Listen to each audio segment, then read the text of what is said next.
In this guide, I'm going to show you how you can connect a PS4 controller to your Steam Deck. Before we do get into this guide, make sure to like the video and subscribe to the channel with all notifications on. It really does help the channel and lets us know that you want more content like this. We'd greatly appreciate it, and if at any point throughout this guide you did have any questions, just ask them down in the comment section below and we can help you out further. I'm going to be doing my best to reply to every single comment down there.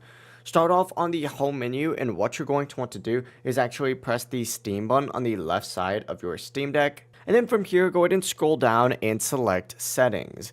Inside your settings, go ahead and scroll down, and what you're looking for is this little Bluetooth option right here. Go ahead and make sure that Bluetooth is toggled on like mine is currently, and essentially just grab your PS4 controller and hold the PlayStation button and the share button down at the exact same time, and keep holding down both buttons until the light bar on the front starts flashing. That flashing light means that your controller is now in pairing mode, and back on your Steam Deck, you should see in this little section right here, in available to pair, that controller appear. Go ahead and tap on it on the touchscreen, or just scroll down and select it using A after highlighting it, and after a few seconds it should successfully pair. And once it's paired, you can go ahead and navigate down to the controller tab in your settings and just select that selected PS4 controller in this section right here. Before launching a game, go to controller layout option, and you can customize the button layout to match the specific game that you're playing, which will help avoid mismatched button prompts. It really is as simple as that. If you guys did have any questions, just ask them down in the comment section below and we can help you out further. I'm going to be doing my best to reply to every single comment down there.